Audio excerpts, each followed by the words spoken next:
Hey, Rose, I'm so excited to be chatting with you because my daughter Story and I were able to see this movie, Finding You, a couple of months ago. So I feel like this is so exciting that it's finally out. And I'm sure you feel the same way. So thanks for talking with me.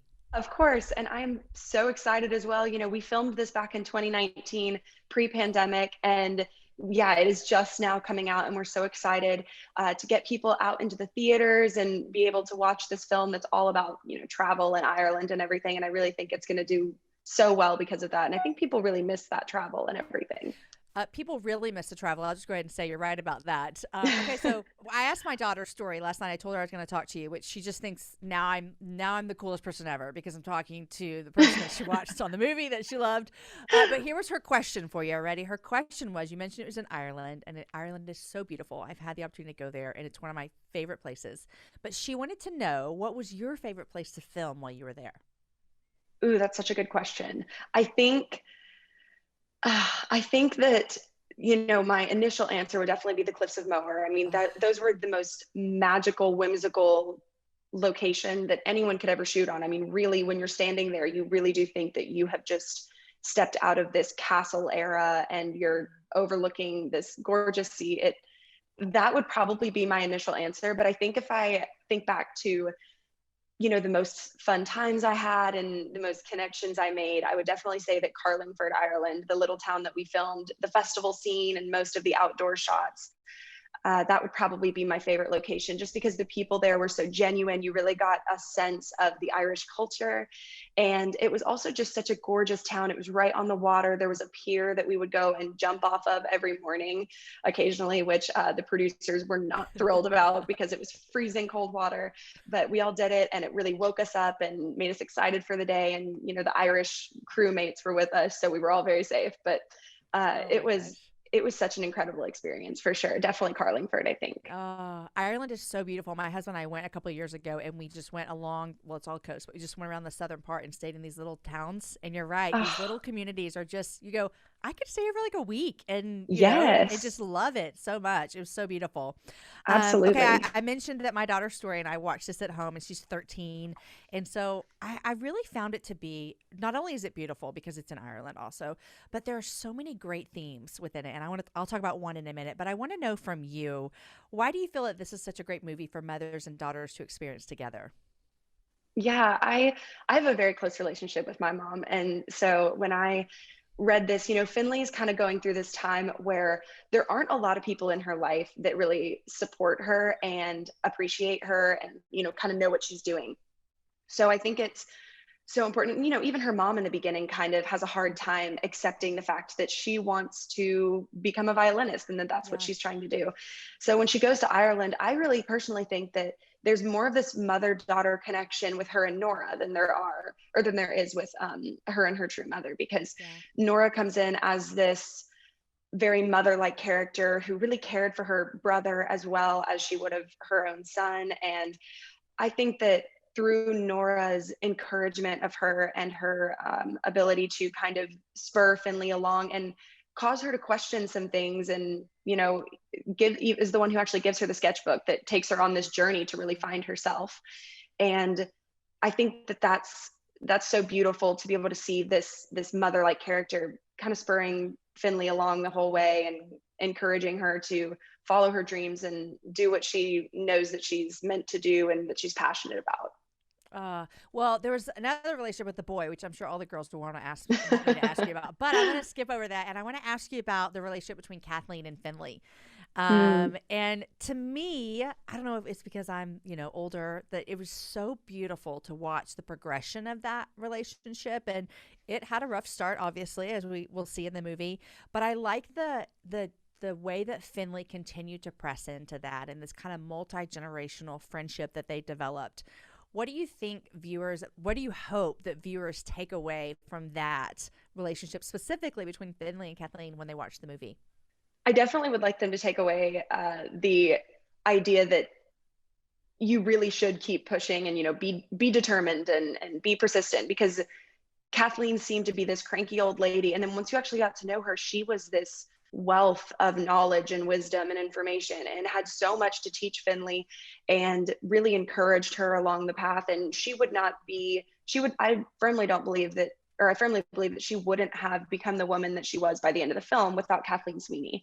Yeah. And I would love for viewers to kind of be able to take away, and young girls to be able to walk away and say, that was such a beautiful relationship, and maybe encourage them to go and spend more time with their grandparents, or go and spend more time with the people who have lived these full lives and understand so much about the world that we don't understand, and can provide us so much information and so much knowledge and spur us along and encourage us on our paths. Yeah, it's sometimes when you're younger, you don't realize the wisdom that an older person brings to you. And Oh yeah. in this stance in the movie, a quite older person that Kathleen was than Finley. But as someone like me who I've lost my grandparents, there's this part of me that's like, man, I wish I would have asked that, or I wish I would have gone to that. So it is such an encouragement to say, lean into those older relationships, because there's so much like wealth of information and love there that you just don't know you need and that they have. Absolutely. And Kathleen provides this comfort for Finley and becomes part of her family pretty quickly, like right out of the gates, becomes this family. So it's really beautiful to watch that happen. And I would love to see younger generations really reaching out and trying to learn from the wisdom that older generations can provide them. I love it. In the movie, one of the characters is a celebrity, and there's a lot in the movie about just kind of that culture of celebrity life, and he's having to journey through that, and then you journey through that along with him within the movie. And there's this idea of like, what does it mean to have community, like true community, and staying grounded? Personally, for you as an actor, what does that look like for you to stay grounded and have community, even in the midst of a celebrity lifestyle that you might have because of your Sure. job? So I grew up on a farm, and I grew up around my family. So I am from South Nashville, where we own a farm and we have horses, and I grew up on horses, and I grew up around my entire family. We have a huge family, and we go to family reunions every year. So for me personally, I think that staying grounded to my roots and staying connected to my family and going out and spending time with the horses or going on runs in the countryside, stuff like that really helps to keep me very grounded and to understand where I came from and not let myself get swept up in certain lifestyles or ideologies or anything else that might try to distract me.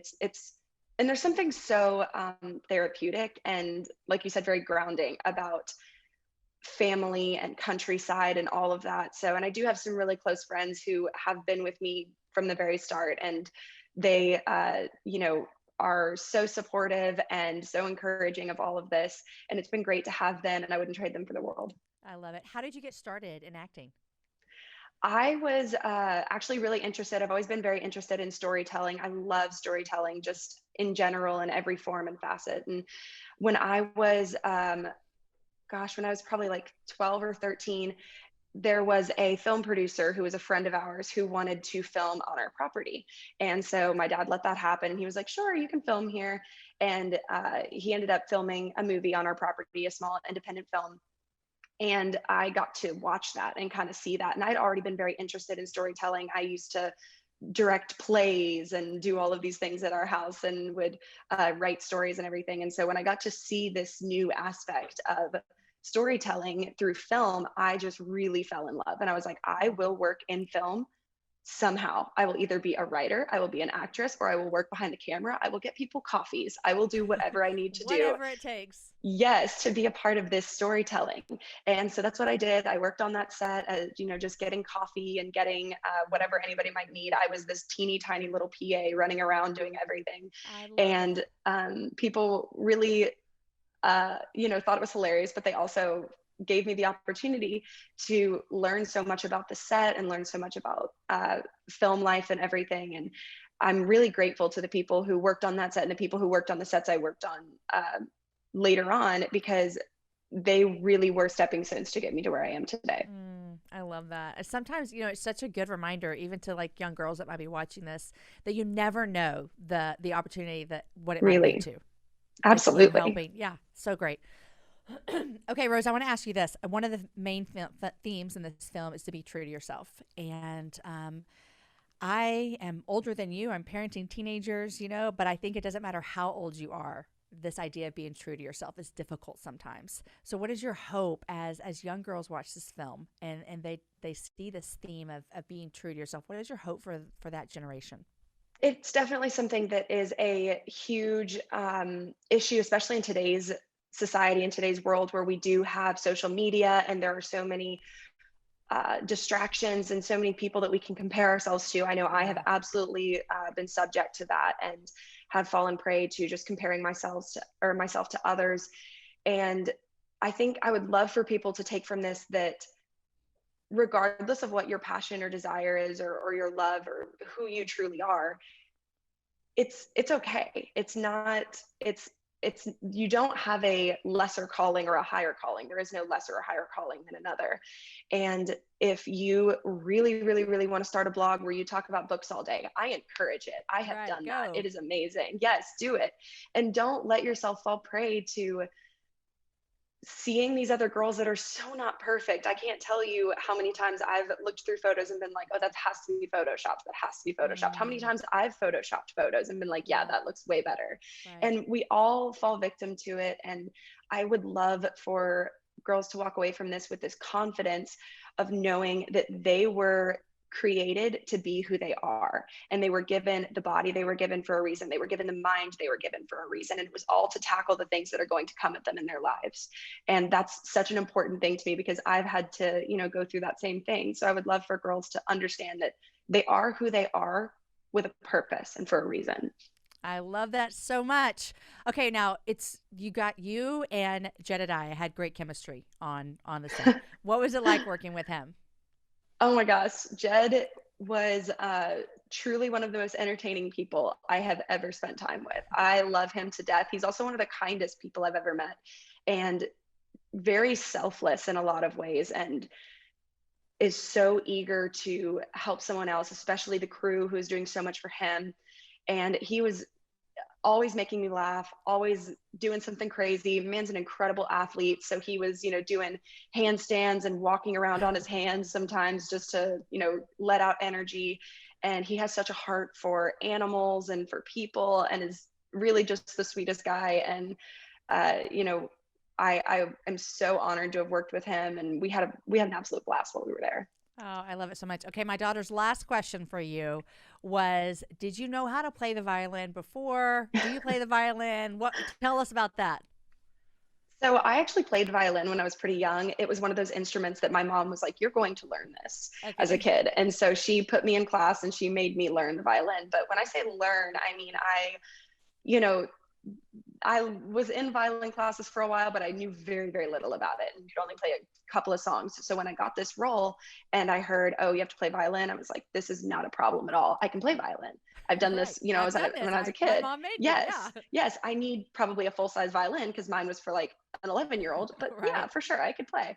And then when I heard the songs that the director was talking about, and he's like, oh, we're going to use Paganini, the composer, and was talking about all these other incredible composers, I was like, okay, it's time to get a violin coach immediately. And so I actually hired a local violin teacher who worked with me every other day for 3 months, and we just drilled these songs over and over and over and over. So the songs you see me playing in the film, I am actually playing, and it did take a very long time to do it, and they do not sound great because we did it more for looks than we did Right. for sound. So Zoe Right. Conway is actually the violinist who you hear, but I'm definitely the violinist you're seeing. And honestly, it gave me so much respect for the people who play this instrument because it is not easy. So I Right. I'm very glad that I went through it and everything, and I do feel very accomplished. And it gave me an opportunity to kind of sit in the life of a violinist or a fiddler, and that was a great experience. Well, you made it look so very easy, Rose. That's all I have to say about that because I was like, look at Thank her. She you. is good to go.